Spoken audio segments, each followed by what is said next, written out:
Good morning, or depending when you're watching this, good afternoon, good evening, or good night. My name's Ross, and as always told, out of Voice of Radio.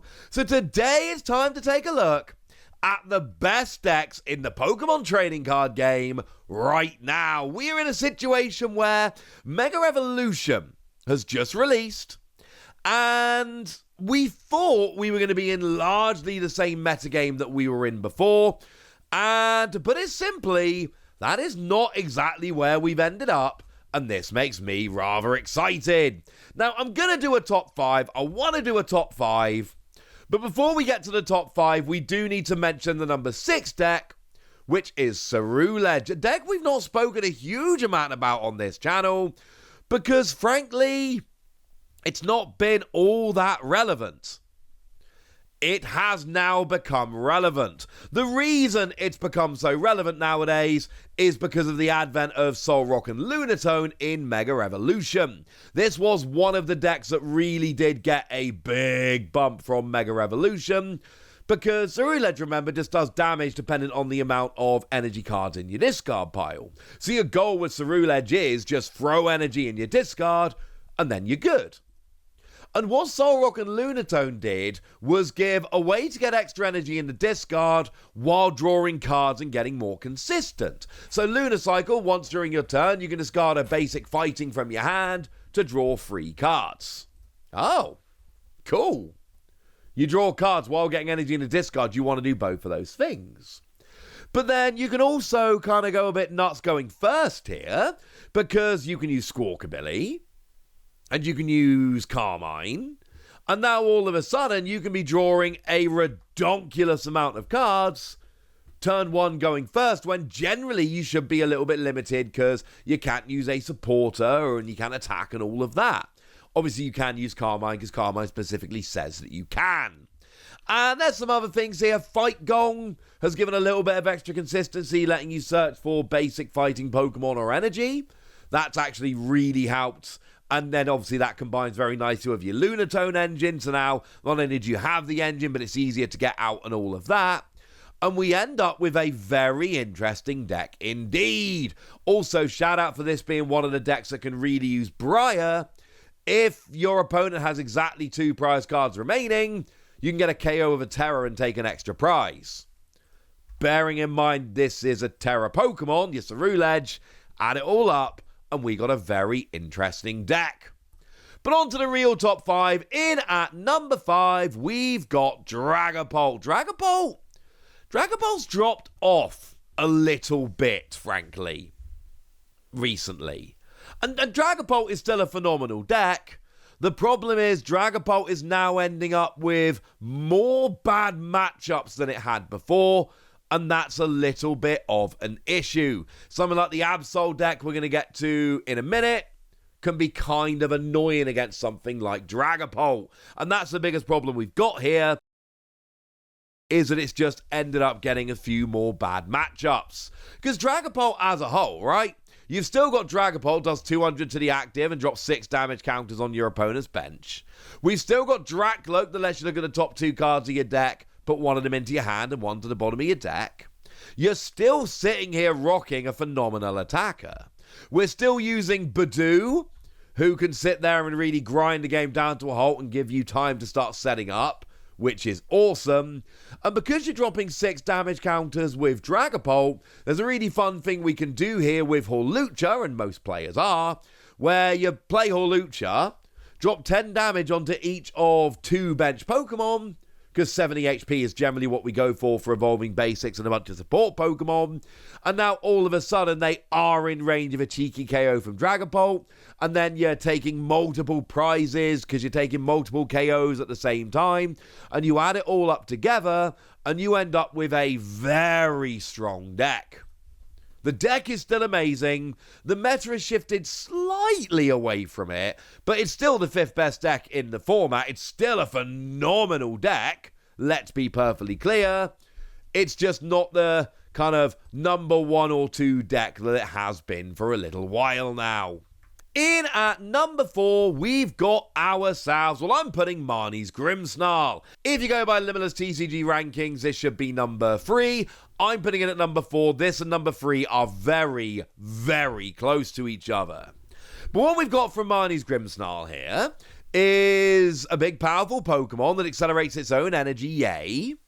And it does 180 to the active and 30 to the bench. But then we've also got Frostlass, which is putting 1 damage counter on each Pokemon with an ability during Pokemon Checkup. But the cool thing about this is that you're going to be very heavily reliant here on Monkey Dory, which moves damage from your Pokemon to your opponents. And of course, you're going to be getting damage on your own Pokemon from Frostlass, but you're going to use Monkey Dory to move it over to your opponent, while at the same time also just putting damage on your opponent's Pokemon using Frostlass, and getting the extra damage from the attack on Marnie's Grimmsnarl, and essentially you are overwhelming your opponent with damage here. Plus, Marnie's Grimmsnarl gets energy. We got Spikemuth Gym, which lets you search out Pokemon. So consistency here is so much better than we see in a lot of decks. And we add it all up, and we end up with a deck that can stand with almost anything. Still not loving this against decks that can get big one-hit KOs. And oh my word, am I not a fan of the mirror matchup here. But I'm telling you, this one is still absolutely legit. Next up at number 3, we have got Gholdengo. I'm showing faith in Gholdengo right now, ladies and gentlemen. I am showing faith in Gholdengo. Basically, this is the number 1 giant one-hit KO deck right now. There was a point where it was kind of this and Raging Bolt going back and forth. We're not there right now. This is the big one-hit KO deck in the format right now. When I say one-hit KO, we're going to get to an exception in a minute. I'm talking about, I set up, I don't care what you do, I'm getting big KOs. Gholdengo has got Make It Rain, so you do 50 damage for each energy discarded from your hand. You can discard as many as you like. And then Coin Bonus lets you draw an extra card during a turn, which is obviously brilliant.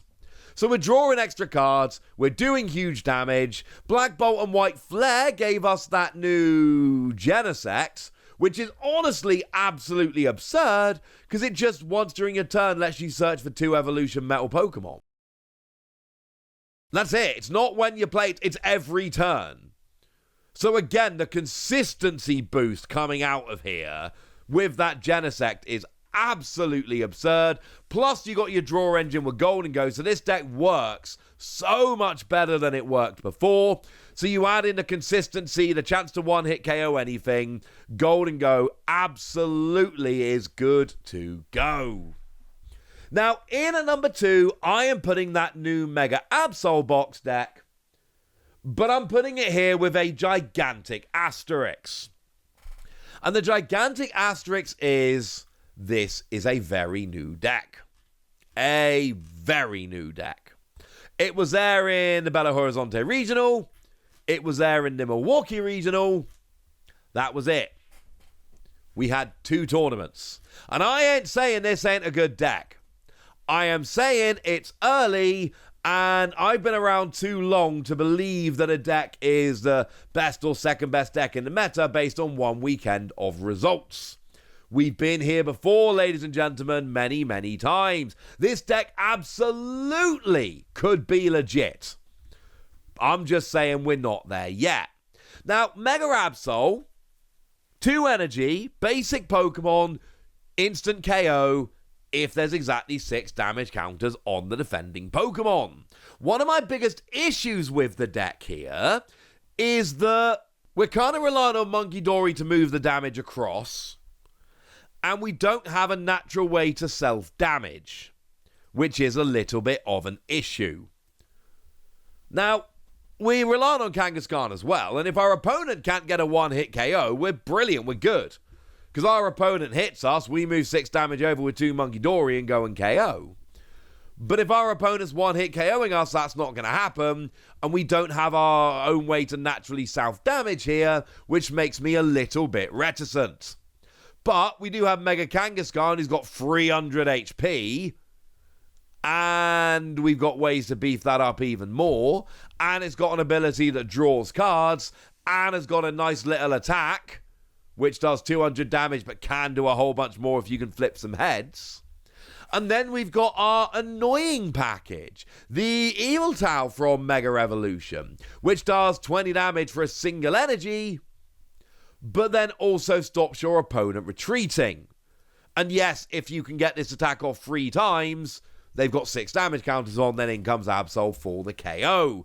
Or you can just buy time to set up, because one of my other issues with the deck is you're not playing a lot of energy acceleration. Yes, you're playing Turbo Energize. Yes, Turbo Energize can be very useful, but that's essentially what we've got here. It's just Turbo Energize in terms of energy acceleration in most builds of the deck. But we got ways to slow the game down. Like, for instance, Ogerpon. Specifically, Cornerstone Mask Ogerpon that stops Pokemon with abilities damaging. And if you remember what we've seen from a lot of this list, well, yeah, so you see, Marnie's Grimmsnarl's got an ability, and Gholdengo's got an ability. So the number 3 and 4 deck you're stopping, the number 1 deck's got an ability, whoopsie. You can already probably guess what it is. And yeah. So Cornerstone Mask Ogerpon can put in a shift. Absol can get 1-hit KOs if you can manipulate the damage well enough. Kangaskhan is just a bit of a beast sitting there drawing cards and blocking. And then you've even got fun little things like Petulant, who swaps a bench Darkness Pokemon to the active, but they get poisoned. And actually, that doesn't really matter here, because that Eviltal's got 110 HP and free retreat as a basic. So you can essentially chuck this into the active and free retreat. So all of a sudden, you cannot be trapped in the active. There's a lot of decks around right now that are trying to trap you in the active using stuff like Eviltal, ironically. And this deck's got a way around it. I am worried that the early results have been unnaturally high because of the quality of player playing them. Seriously, a lot of the people playing this that weekend were such high-level players. And we've got the surprise factor. And this could be absolutely legit. I'm just saying it's early. Let's hold our horses for now. And then the number 1 deck is still Gardevoir. I'm sorry. It just is. Gardevoir's just too good. It's still winning, like, most things. It's still out there. It's the number 1 deck, and I think at this point it's not even that close. This is, as far as I am concerned, the clear number 1 deck, and it has been for a while. We got Gardevoir with Psychic Embrace that accelerates as much energy as you like. And of course, the cool thing here is, because you're accelerating energy, you can use your attachment for the turn on to Munkidori, and because you damage when you accelerate energy, you've got a pool of damage to use with Munkidori, and then this just becomes like a phenomenal Munkidori deck. We got things like Screamtail, which can go and attack the bench very nicely, which lowers your reliance on having things like Gusting, which is awesome. We've got Lily's Clefairy, which gives you a really, really nice out to things like Dragapult, which might only be the number 5 deck right now, but is still absolutely a player in the metagame. And this gives you just so much of a nicer matchup against something like that. And we can tech in so many different things here. You know, even things like 151 Mew, for instance, which can copy the attack of your opponent's active Pokemon.